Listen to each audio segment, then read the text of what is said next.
ሰላም እንዲናችሁ ዘንድሮ 2018 ዓመተ ምህረት ኢንተራንስ የተፈተናችሁ እና ደግሞ አሁን ላይ ፕሌስሜንት እየሞላችሁ ያላችሁ ተማሪዎች እኔ የሐዋሳ ዩኒቨርሲቲ ተማሪ ነኝና አንዳንድ ነገሮችን ሼር ላደርግላችሁ ፈልጌ ነው። ምንድነው ሐዋሳ ከመሙላታችሁ በፊት ስለ ሐዋሳ በደንብ ማወቅ አለባችሁ።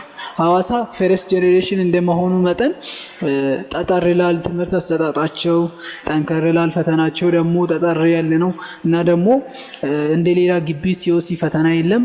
ጀስት የኢንተራንስ ፐርሰንት እና የጂፒኤ ፐርሰንት ነው ማለት ነው ውጤታቸው የሚወስነው እና ኢንተራንስ ከ30 ፈርስት ሚኒስቴር ላይ ጂፒኤ ደግሞ ከ70 ይያዛል ማለት ነው። ሐዋሳ ላይ ዴንታል የለም እና ደግሞ ሶፍትዌር ኢንጂነሪንግ የለም። ስለዚህ ሜዲሲን ከ90 በላይ ይሆናል ማለት ነው ካት ፖይንቱ። ያ ማለት አንድ ተማሪ ሐዋሳ ግቢ የመረጠ ተማሪ ኢንተራንስ ከ435 ኖሮ ጂፒኤ 4 ቢሰራ ራሱ ሜዲሲን የመግባት ቻንሱ በጣም ላው ነው ማለት ነው እና ኢንተራንስ ከ450 በላይ ያለው ተማሪ እና ደግሞ ጂፒኤ በደንብ ከ38 በላይ ይሰራለው ብሎ በራሱ የሚተማመን ተማሪ ጀስት ሐዋሳን ጆይን ቢያደርግ ጥሩ ነው።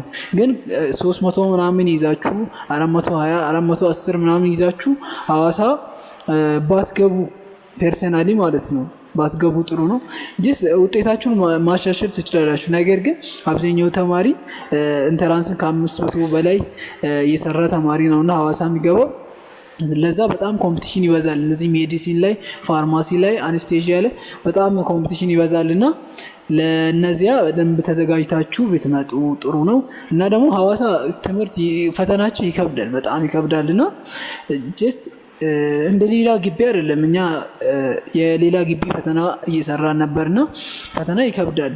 እነዚህን ነገሮች ከግምት ብታስገቡ ጥሩ ነው እና ከሶሻል ወደ ናቹራል ከናቹራል ወደ ሶሻል ደግሞ መቀየር አይቻልም ሐዋሳ ግቢ። ስለዚህ እነዚህን ነገሮች ቀድማችሁ አውቃችሁ ብትመጡ ጥሩ ነው ብዬ ነው እና ሌላ ስለ ሐዋሳ ግቢ ማወቅ የምትፈልጉት ነገር ካለ ኮሜንት ስር አስቀምጡልኝ። አመሰግናለሁ።